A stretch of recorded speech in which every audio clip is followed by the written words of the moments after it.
لله نحمده ونستعينه ونستغفره ونعوذ بالله من شرور أنفسنا ومن سيئات أعمالنا من يهده الله فلا مضل له ومن يضلل فلا هادي له وأشهد أن لا إله إلا الله وحده لا شريك له وأشهد أن محمدا عبده ورسوله أما بعد فإن أصدق الحديث كتاب الله وخير الهدي هدي محمد صلى الله عليه وسلم وشر الأمور محدثاتها فإن كل محدثة بدعة وكل بدعة ضلالة وكل ضلالة في النار. الحمد لله من الإسلامي جمادى الثانية نيني نعم كوي دانو باتشي كبن ويا نيني ميلادية من ميلادية نيني Christian date 14th February 20th February 14th February 2020 Islamiyah Hijriya Islamina on the 20th of Jumada al-Thani 1441 kajabeni bala Muhammad sallallahu alayhi wa sallam ishimaka kati Madina. Alhamdulillah memoni yo meji Abu Unaisa Siddiq Salis ومن ويوبي هو مكرنتا بني دار السنة بك مسألتنا من بنجي ومسألتنا تلاك المسجد الشتري وبعشا ونكاسمو نو كاسيو كجو ولونمي ناتولاك شيء الأربعون النووي عن نبي محمد صلى الله عليه وسلم إيموني إمام النووي إبوا يكم يوم يجوا كينيونا كومي نولاك الأربعون النووي بيانا وباشي حديث نجي إنه منو hadith can call bid'ah la se watch bid'ah shisha keshi noni akeba islami nuchumo alo wie mokoni akeba islami ni fe mokoni akeba islami ni ahalegba ke no hu islam ni akpa agba keshi abana jo mo kejemi keje afi ye be komi ye yibona afio ke kome so far as na ahalegba ake islam ni no hu jo mo ne ken ye here in a tola keshi bid'ah ben na chonji for example mic na ni wo use on ke product ni je enle product ni je what can I say the company komi ina no ko e bi ma chebo for example Sony company and you back keshi mokoni e use mic and masala ni use Samsung product e where jomo file dabi if the mic upon you work you know back ke o use mic o ye John of money use mic what we know because me mic wokola ke gbe adini alo je naka no wo banku ni wo yo komi ni wo yo mo ko ka shi eleke yo komi enyo ye John of money ye komi alo money ba ye komi ye John of money ye banku alo money ba ye tuwo za fi ye John of money yo mo e hidi be mi ni ene asola ala ada ni bi komeni e ye wo shin mi ni wo use ida to example atale ni wo bi ane atale ni wa different mo we ka shi atale ni we John of mo ni wa atale ne ke ja atale na feel like haram nla ko ni shilo atale na feel like haram ake awe agu ake awe islam no pe na ake haram sho ke mo ko ne wo shadda e John of mo ko ne wo jalabia e John of she ni me no ko me no ni bi ko me ni ngbo ken ha wo no wo ken shi ejele bona fie wa no wo nyi wo janungo obi ne ka ba nyungo jama o mie no atwan ake no fie no kwa ba nyungo jamo de no ni ba wa bo no janungo yi shinu no ke ba nyungo jamo no hio ya ke no hu oye jomo ye no hu jamo no hu adini ni ene na chola ke shin bid'a ni wona wale ake ni bi eteji no ni islam ba ni e ba tun no ji kenklen ni e ba ko mo bid'a sorry e ba ko mo shirka no ni je nyo ne ke tauhid ba mashi ono di ma'ana la ilaha illallah eshijino e kumo no fiano ni je nyumo ni na aja nyumo se no di la ilaha ne ke illa allah ni establish tauhid no ni di eteno no di ni e ba kumo ne ke jamone e ba ni e ba kumo bid'a yele de nche no na ka ba ni bid'a shino ni wodra no obani naji ke ache no ni islam no ni anabi sallallahu alaihi wasallam ke ba ke no na cho yo mi ni wonu oji sunna sunna we ko bi obi me ni fi sunna ho amele sunna na me fi o de nche iqima sunna ya wa mo ni bu ofai ne wo jalabia ka ke no ji sunna ne to chen ka ke ne ji sunna shamele ake sunna no ko ni etimo ya islamie islamé no ji sunna ni sunna no ji islam to beni sheikhul islam al barbahari e wi ya sharh sunna mi ake al islam huwa sunna wa sunnatu huwa al islam kaga sunna shi gbalogbe o ke mo ko bi bo ake mini ji islam wa ke islam no ji mini gbalogbe ni kaka mini ji gbalogbe o ba ke no ji islam mini gbaloke ba no ji islam wo be mini a ti sunna ta ke sunna no ba bu fai no ba to chen na me ne me fe fata sunna hi si sunna mo e fe no ji islam pure be ni bala muhammad sallallahu alaihi wasallam ke ba na ka no sunna ho ake cho gbalo ewie mo ke eni fe mo ke ni bi ni sahaba fe ye bia me ni egu ene me fe a cho ma ke me ni sunna be ni islam establish in at the same time e gbele wo hie ni wona bid'a no no ba no yeteshin wa na a chitani for so many years na bo islam fe mo yeteshin no ji sunna no ni anu egba ji bid'a o be mi ni wo yo bon bid'a ye mo ke me na le ehi mini ji bid'a mini ji je ye mo na anu e ma na ni mini wo akase papa ahun to the sena kishan le no ni je fun ne ke akase papa na le no ni je fun no ke mo ya efun mi no ji no ni ke je salafati amete mo kumike yake shi arafna sharran la li sharrin lakin li tawqihi لأن من لا يعرف شرا وقع فيه e ke wakase fun e shije fun e ko meji mini bible e ko fun e ko ji mini meneji happy new year philosophy mini eni me fe fun ni meneji christmas mini wakase ne me fe la li sharrin je bona fe ni wo fo e fun je bona fe wo ko bible wo ke afi wazi lakin li tawqihi si bona fe ni wo fe mi ni ke wona e fun ni mba wo yo so wo sele ni wo je wo e kajami eja ke man la ya'rifu sharran waqa'a fihi eja ke moko fe moko gbomo papa ajibo ole papa ole sunna si ole no ni je fun obi no ba ko e otami example ke ole no ni ji bible le moko ba nye ko bible ke ba ka shin hadithi ni ke hadith student ko be da lo malam fojo ko ni hadithi malam ni tajeme ke kan bible ba ka shin hadithi ni ke etu ay ku echon she ba kan arabic mi to ba ka ake anabi ibrahim alayhi salatu wassalam be ni bofo e ba ni ba bile san e ba bide san ake shin ani ota wa moko kenje indelu ne ka ke shin a nyongo pe di moni fa ha mi noni intawo nyongo le ba fi ha mi ene bible quotation na kanu bible pi atola arabic na kenfe wazi philosophy ji yemo pi na atola na kenfe wazi ni e ba fe ashhar ye gbama de san lile no e ba fe famous ye gbama de san lile no ba kenfe wazi kake adini ni mine wo eja ka le ne ke ma je ni bi ne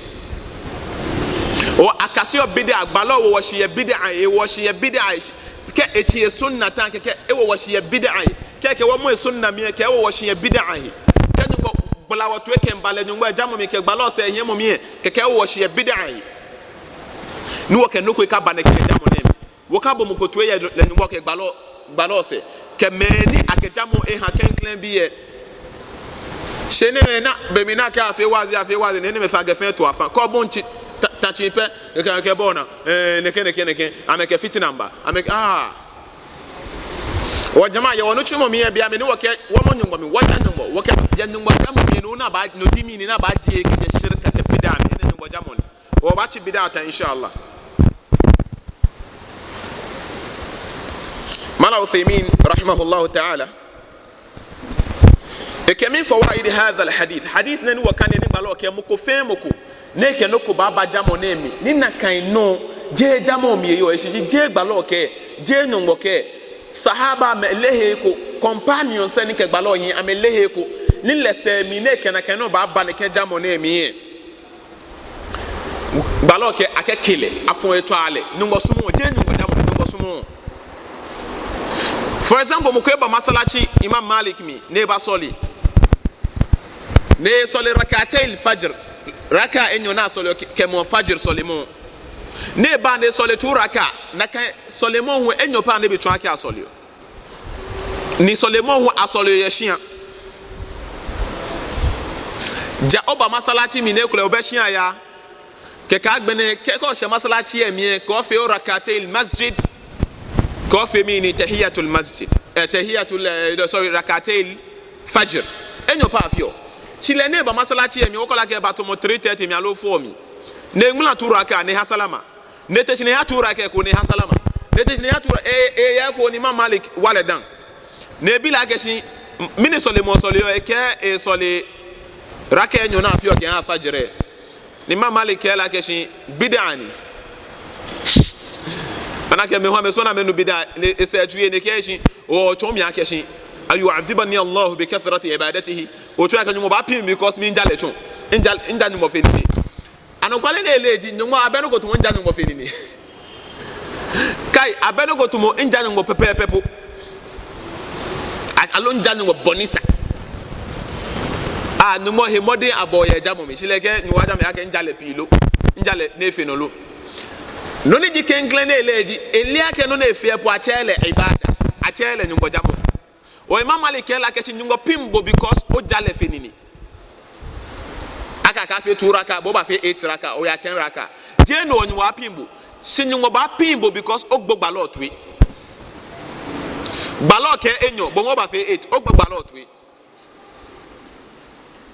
o jama ni BP ni wo fio keji bia me ni wo le akesi nyumo ke alo gbalo ke ni benisa na fe le ne ye bia benisa na fe le ne ke he ni sana fe le ne ni won fe esani de ibada nyumo jama kuma obi ene ke ayafu mu keke awulala ke hiese mini wole na ke eke subhanallah subhanallahi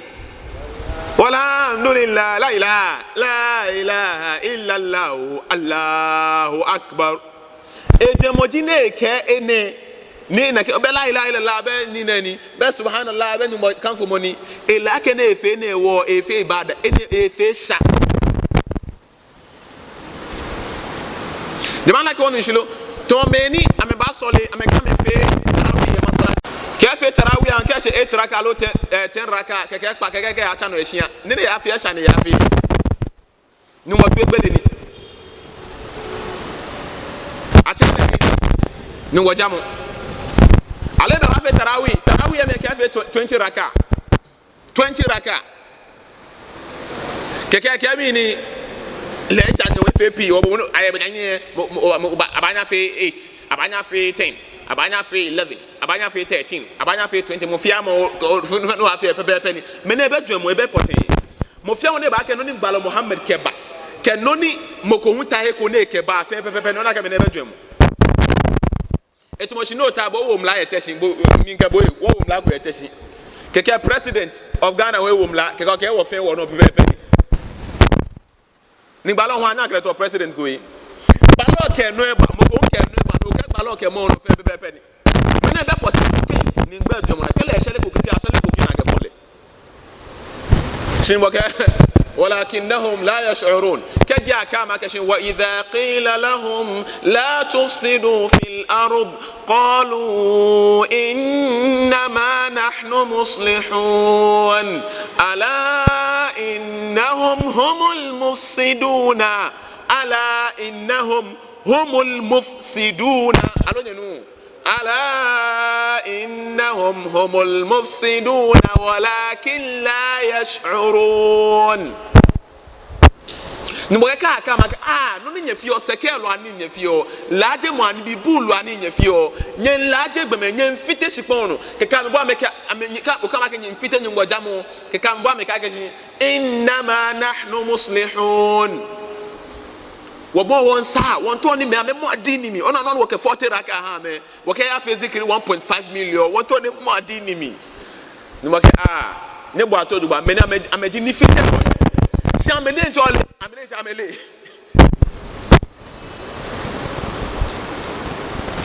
lene jale mo ke ba so le magrebeta ke agbena ke fe 2 raka nam anabi sallallahu alaihi wasallam ke so le magrebeta fe 2 raka yemini ya magreb se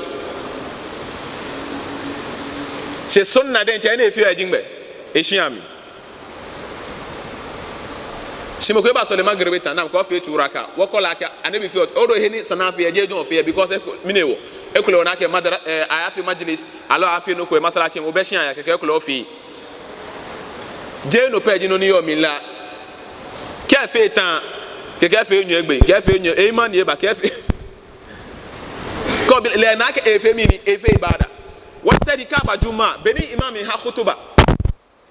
keke mo konta se enye do keke blates bi e fi zikiri mine le na ke abe tanyu mo gba ya Allah ya Allah ya Allah ya Allah Allah fe ibada ni ni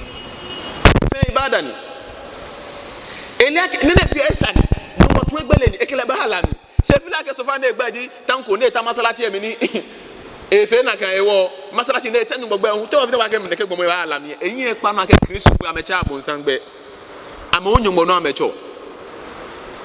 Kristo fo echo na mo nyumbo ke ganyo ni eko nyumbo ke twi nyu eko ashimi ni nyankorpon ke aigbenyu eko ashimi ni mau ke blofo nyu eko shi God ke she eko ne fe confuse ke Jesus shi fe na mo to eche Allah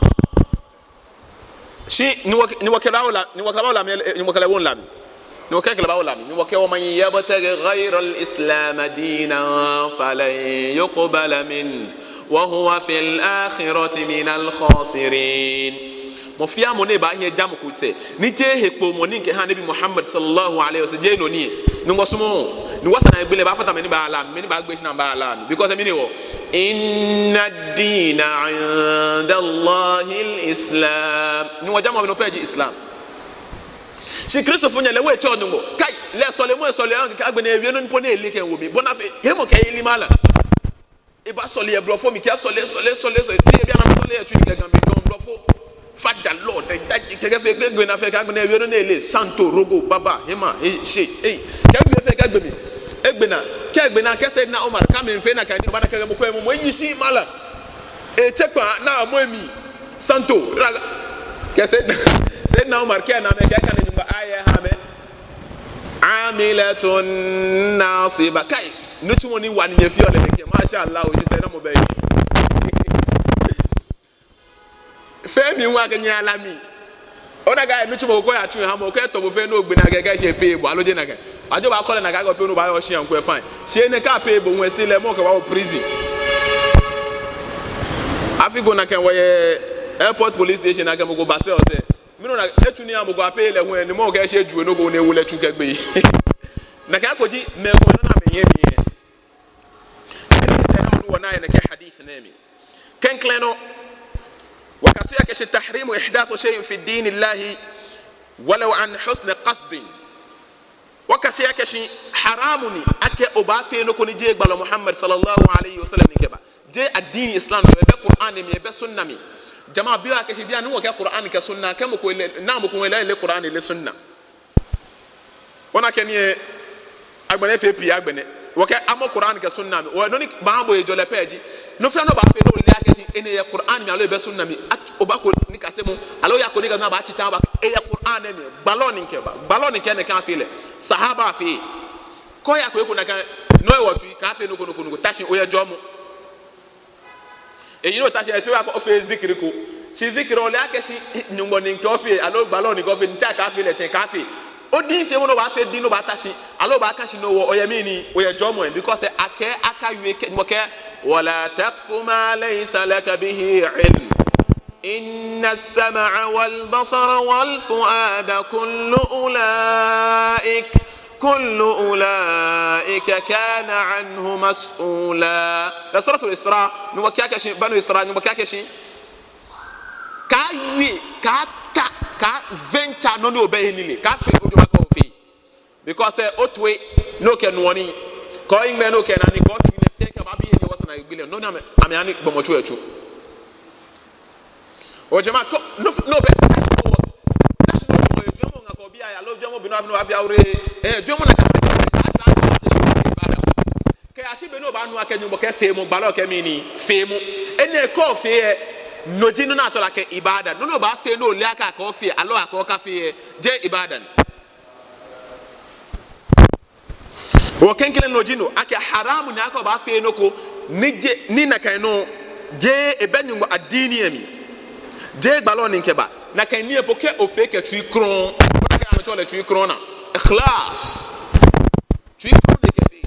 e man e ba o ba na wo gbele tesbi na me tesbi e ka to ngbe ka ko mala na tesbi ko dakapa e ke kopa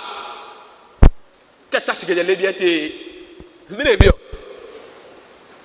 ko bo te ne fio mi o le ne fio ete ete nwo be ya latifu ya latifu ya latifu ya latifu alo ya razaku ya razaku ya razaku e gbala no so 1.5 million na mo tule kengle na ka ya razaku de ko bida tebe bida ya razaku nyungba gba na shiji o bojolo sino no ni ka bida ni abaye ko na ga shi ko tesbi alo kanemo ni gba ya razaku abaye ko ya dini na ga fe mu na kan no na ka jini ni annabi sallallahu alaihi wasallam bede ba na bu ke tenu gba ko ke binyo ni alo ida ke gbe na echo nyungo kan fomo yemi eshiji keke ya razaku o bo nyungo bodi ni di jolo ate keke mi ni urzuquna jomo jamala ko ni shilo ya razaku urzuquna allahumma urzuqna birizqan wasi'a nyungo jomo ke jomo baba o nakaji be nyungo anabi sana echo gbalo echo nyungo gbe subhanahu wa ta'ala si bo batashi abo 1.5 million aka ya razaku shega shika baba ke ko tashi o tani mo gba ya razaku ya o le no fi o etamo bi neba eba don shi na shi na echebu ya ladan ko ge yes o ge ya ladan o ge yes mala ismaila yes mala ismaila ke ne ke cho 1.5 million naka ameka nyumba fio kaka habo zikiri kaka on mo fe zikiri me ene je anu kwala ke zikiri fio je zikiri e fio je zikiri kai awon zikiri e fio je zikiri noni mwena ne fio jawala ko ni shilo alo habo nyumba ya latifu ya naka moko be no wada ko e masalachi naka ke bo awona e ga shi ya latifu ko kan yo ne shi ga ta yo kutugumi ya ne ke nse ne nyumba wala nyumba na le bobo egbele me be kobo ne gagbo adi ya latifu han ni shi ga ta bo kutugumi ko je wo e ba no o han le wansi alo wo de ke onu wa ke ni wona ko nse o kutugumi wona shi ka o le no ne ba e kutugumi shi ekuni ka amale ka weni naka wo ba na wo naka o ba ne ke 100 ne ke eba habo ne ke ko to ne ke no kanele ne ke eba habo ne ke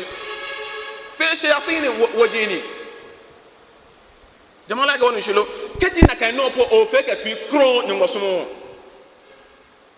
akeka ko le ta ko fe solemo ta waka istighfar ne witran ejiji ekomi eten alo enumo alo 7 نجي استغفر الله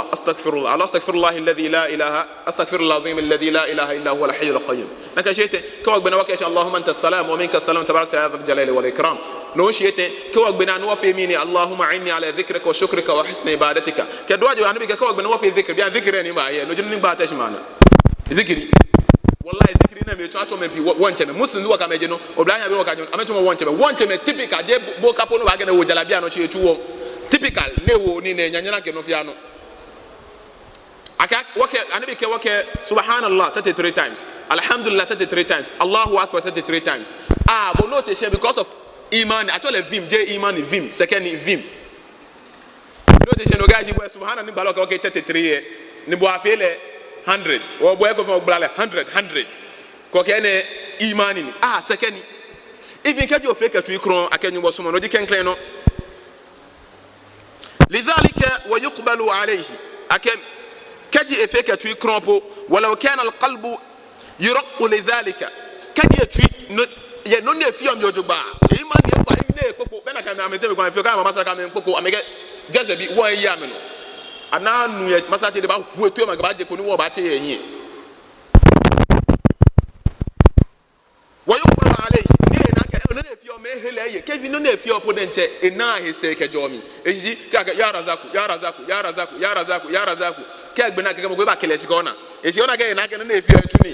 che yen kwa na ga won che ho le onke fe no kwa twu oni yen kwa na osofo ho le onke so le twu oni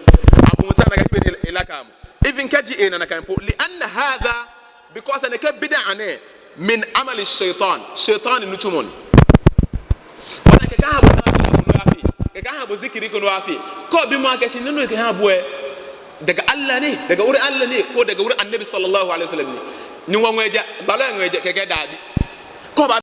sirrin shege kawai bongo le sirri o le qur'an o le sunna jo le sirri bena ko sirri ko benele fe nga sirri ko benele fe nga sirri hede ngani ne peyo ni kekele yesatu no hene na ele secret jo ni ke tenga ba ko le kishi jempe ne le secret benele bene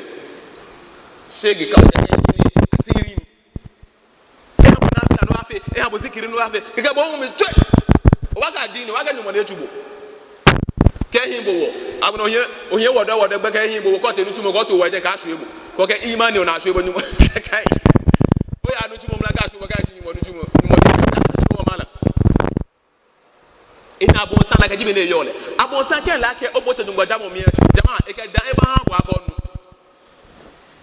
e ke dan ba ha bo akonu e ke yo ba ha bo ake fe mozina e ko ba je shikeje noni oyo mi e je ne ko ba je shikeje osumo zikiri osumo nafila keke bid'a ba wumi habu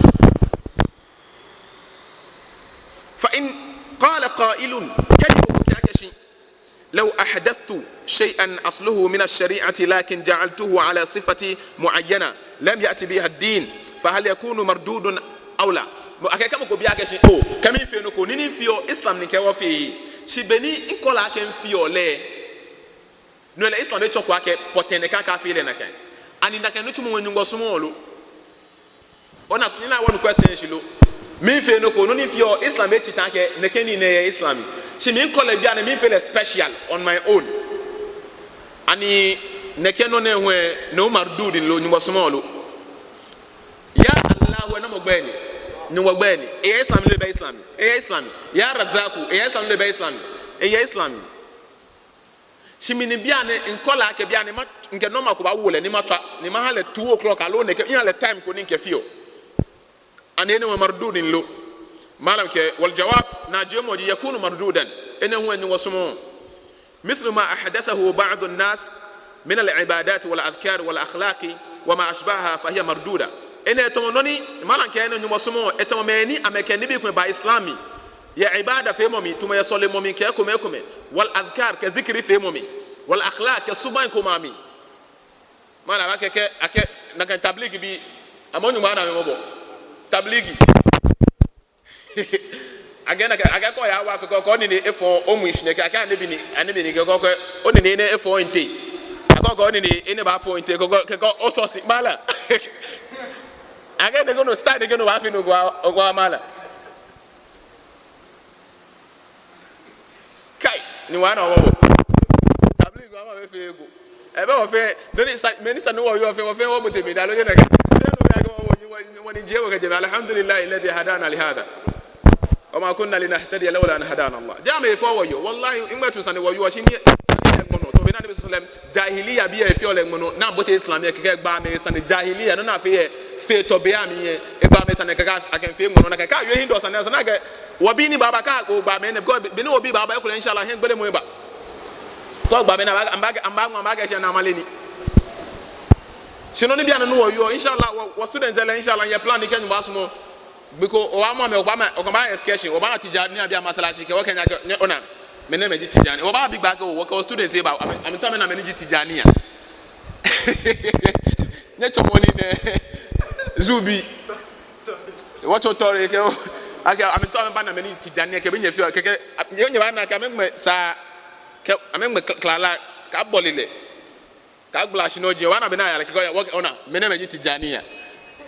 bona afi kuna mo wo se amena ka me ngbe je na agba me ke ko ka me te shi abi aje konka me na me je shi abi e be yena ke ko ka me te markaz na be tole maracas ye kaneshi joni ne kuna me ana alo ka ba ka so overhead me na me je tablighi bi e bona ko na wa ga sahaba ama me ne wo ba to me fe bona fi na me na wakia ko ni ko ba yin shi be ko no na be na me fi amani bi ko inshallah wase ko agma wolue ken ko Ghana Islam here sunna be ni Islam fe ne he shi ni Ghana ko no le bi no ba agma inshallah wa ma ashbaha kan bi ko to manaka fa hiya mardudu ene me marduda ene me fe ni ngosumo wala ya'lam anna al mutaba'a لا تتحقق إلا إذا كان العمل موافقا للشريعة في أمور 6 أتانو كواك السنة نهي شيء سنو بعرفين نيجو سمو جنا كان نبي إن نبي إقبع نا آياتي تاني جماعة والله نتون واتون جاي نتون ني وك في بون واتون مالن في واتون إمام واتون تودان بني يو إمام يلي 2008 وكان وفان فدا جاك وان يلي وك تواك وكاسني ko ka se ne ko certificate ni ka wo yen wo kwa pete wo hi na engineering no na ne no na liners no na ko ka pete wo ka yen certificate different wo fi ko kwa pete ko na ke shi na certificate wo fi ku shi fe ko gbe na keke wo court ke ni bi efen ke wo je efen shuti ko ko ne wo no na ke ene me fa fe because of ne ke no tumo ne yo no tumo ni wo fe bona fe ni wo je wo hi keje nyumba to egbele mi ni wo bote nyumba to ebo mi bona fe nyumba ha wo izza ye je ne mi nyumba ha wo hewale kanu nya ye jenemi ke wasana egbele no me ko aje am ye dwom kwa ba na ke lela ke fio pon wona ka mene me nyuma ha ma no nya mfe wo ye jenemi mpo because I mean what din kitabillahi wa sunan rasulih wala takun bid'iyan fatandam wa tasqa fatadilla wa tasqa femo islam kanoni qur'an ke sunna ke ni ka to bid'a nyo ka to mo ko na fio ni bi ni je ni islam ke ba la jena kan onye ba hwe hye jenemi no ba hwo he ye jenemi ni wosana egbele onye ba kwata wo ye jelemi no ba bo he swamo onye ba hwe hye ma he na gbene hwe wosana egbele hwe onye ba kwata oba na no lami ni ma je wo keje bi ne bi o mo ne mi no atun akehye onye o he keje bidi ami ni oke islam la etuni keje na kanu no fi oje islam ka go na ke solio inye solio won kele yin shin kele yin inye solio bodin je kenkele muslim wa lo solio keke ko solio pe bodin ngbo ketwe fa wailul lil musallin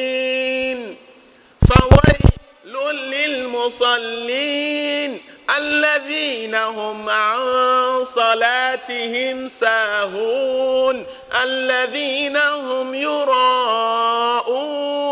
ويمنعون الماعون من يسولو كان وكالو ما مبيم وين بامنو كجو سولو كجي الذين هم عن صلاتهم ساهون من نام سوليمون انجا ساهون جام عملني من نام يو سوليمون من نام من نام يو jeno nga so le ka ke nkele yin shido bodin te kenkele o nga okele fe e ko me class no fa dia adini ni ka ke no so le wo bia no aljanna o fi azumi aljanna Kristo fonyo le we so le e fi azumi sinye fe le beni islam ke e wo no ne ba alami jiu fonyo le ona kan no e fi azumi e so le o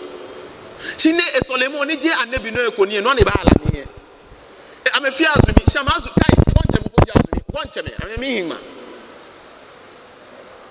sile we ba la me ko je anabi no ekoni o bunke o sole mo je anabi no ekoni o tawhid no ko la ilaha illallah je anabi no ekoni o muslim no fi o je anabi no ekoni o azimi je anabi no ekoni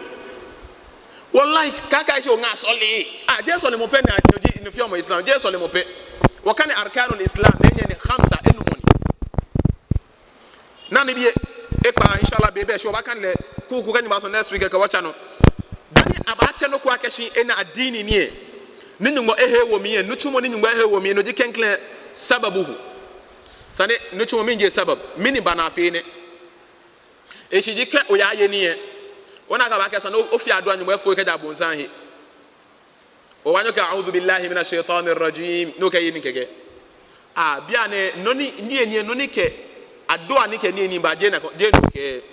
alo bia na o ba te shi keke wo ka keshi wa afi mi ni tarawih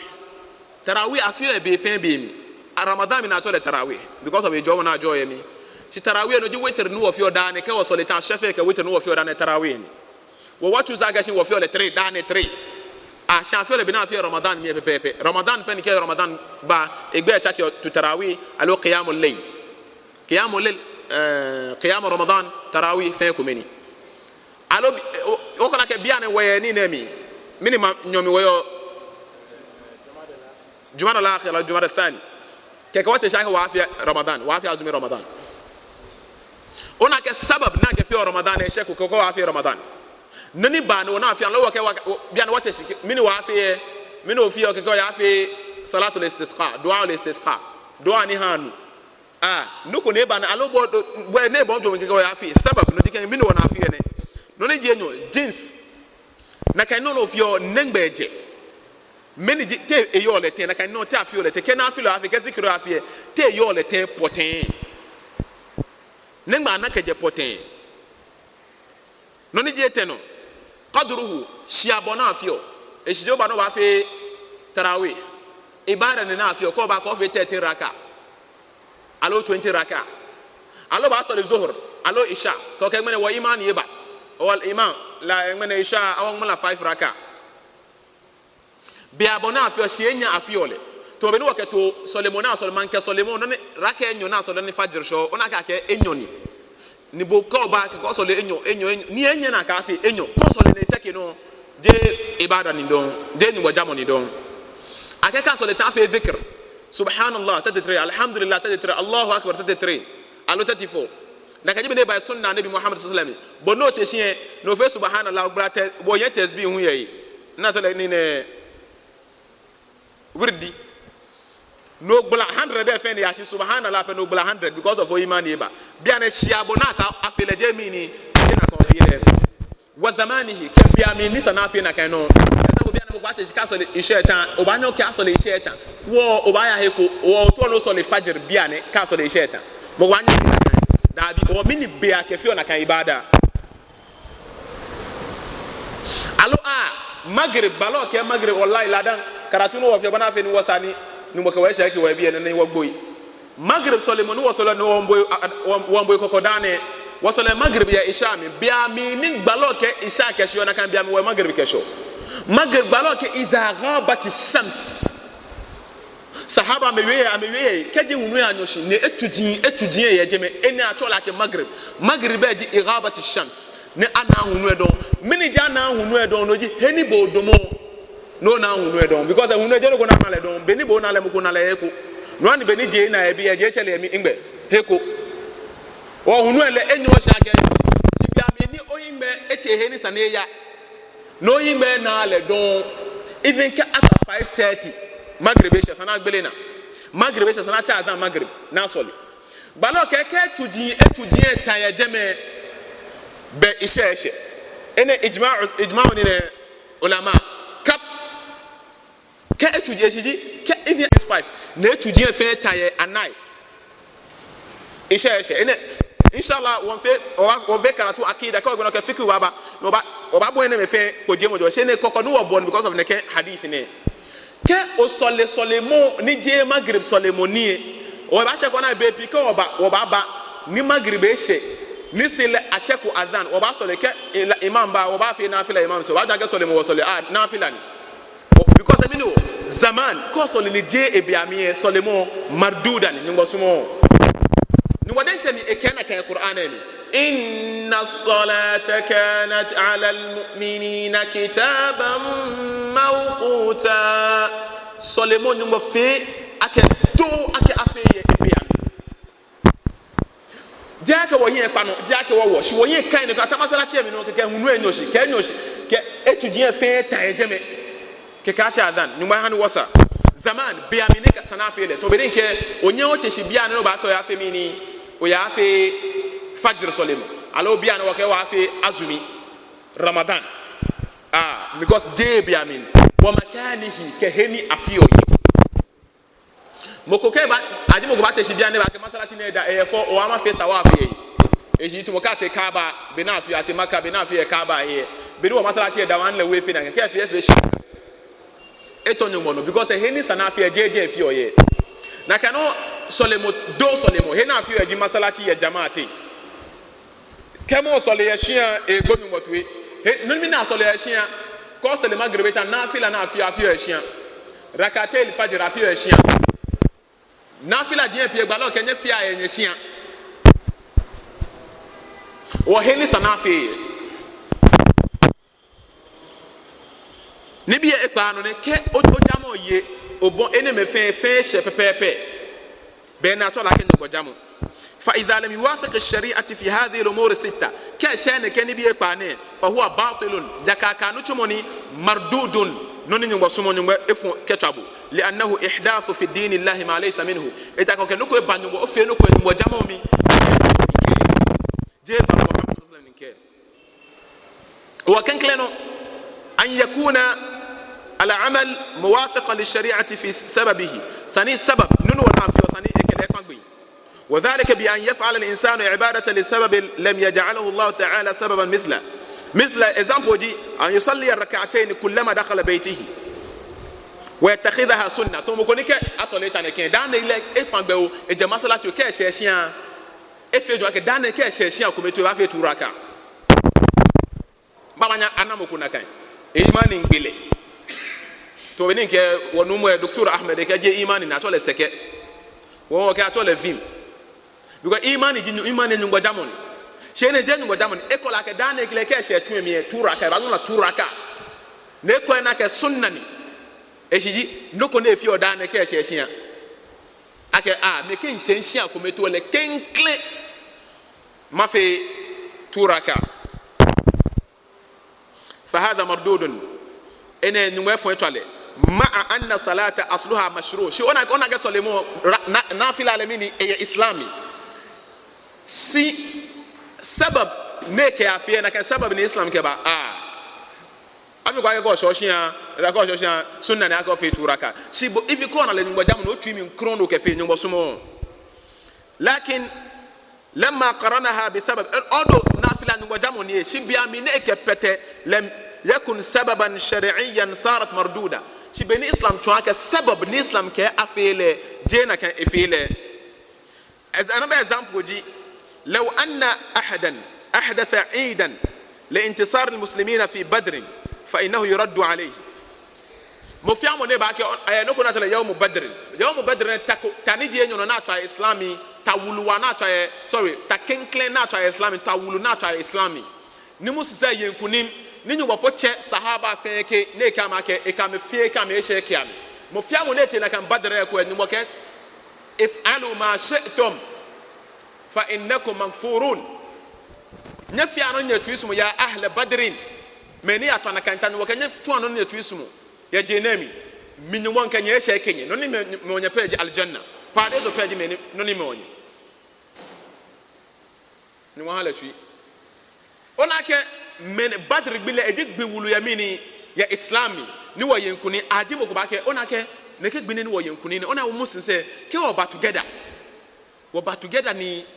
ni ne ke gbine wo celebrate ni wo ke kai menite na kanta ni ke ne onake ko ba onake ye fine wala ke fa innahu yuraddu alayhi ina ba fo etwale ni mo sumo li annahu rabatahu bi sababin lam yaj'alahu Allah wa rasuluhu sababan eke sabab ko eba noko ni sana afi ni je na kan ni je no ni sani no ni mokeba na kan no me ko na me kwa sha afi gbalo birthday maulidi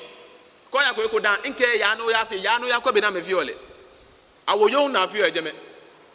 ye rock of islam bia no banyo ya awoyo ban na jo na ba Michael Jackson ba do mo nke Michael Jackson na egbo e mo ko fi Michael Jackson ba do ne ke gbe bia jo ya ka ju aka afi maulidi birthday ke ha nabi sallallahu alaihi wasallam ya bia ne rock of islam ken pass woni be she ken wonu here obani menui aka afi anabi birthday ke mi ne wo ko bi like islam e mi lo gbalo ba fe birthday lo dabi nyumo ni ka fe dabi sahaba me fe dabi keke una ke gbalo muhammad una ke be ne one na ke wo celebrate le no fi ado ke le na ke ni ne e fo e wo be ni e fi ajo mo han na ke islam ni ale ke ba be ba ona e ba wa me ne be poten ثانيا ننجي أن يكون العمل موافقا للشريعة في الجنس سنانا نكنيا إسلامي from roots فلو تعبد لله بعبادة لم يشرع جنسها فهي غير مقبولة كأوبا نوبا جانو كجاموكو نجي نمو نكافي جي بالو نكافي إبه الروت يا قرآن كسنة ميه ona ke mone ya fe nafila root ya islami shin wa ka sumo mone ke ba celebrate badr le badr ona ke angma po ya islam yeku shimene no le ebeni ne kra root kra to mokoni misalu dhalik mokoni law kana ahadan baha bi farsin mokoni ayafe leya eid al adha ona ke wogbe oto gwanten china afukpongo wogbe one ke maje kolone ke mokoba nile bagbe fars ni okpongo difference ni waya shia no nefe to tejiye kamo ko bani ebagbe no ne ke kenfe ona ke no ne fi ake kwa ka fe ake no fe la ya ne kenfe la ya fa inna dhalika mardud ene marduduni jaka ka nutumoni mardudun alayhi wala yuqbal minhu nyumosumo لانه مخالفه للشريعه لو مخالف الشريعه في الجنس ene noni islam ke bala we fe no conclure yese o Eid al-Adha ne fi esumo minu onyu makake afukpo nwa afi akachina afi akato efi alo gwanten efi amma dhabu farsan sorry okpongo nchon nana ke ata shona okpongo nana ke ata أما لو ذبح فرسا عجيب عقب نكو كونغوني ليتصدق بلحمه فهذا جائز نيك اللي بقى في صدقة اللي بقى يكون كوين نيجي نيك في لا ينكوين إنه حلال يا إسلامي جماعة إسلامية أيو تشينا أيو تو أيو أفكونغو أيو أكونغو نونا يجي تجي أبدا أكونغو بيبيوكو لكون لبلا توم أكونغو ده تجي ناتشوا لبلا فومي أكى دونكي نعم إسلامي نو حرام si okpongo faras ayole ajije shin onake na ayo ewo no etu aka be ni leya hu e kele ba fe leya to be me na me ke kese idil adha e ba ke ya fe leya eniya ke ya fe leya keke ya gbewo onake e ga wo e ya gbewo na motule no ni islam ke ba e gba fa odo aji wo e ba gbe na kan gbele no ni je eyintoji leya se eyintoji mi ni e ba ye ku ne ke fe normal sadaka nkwe minini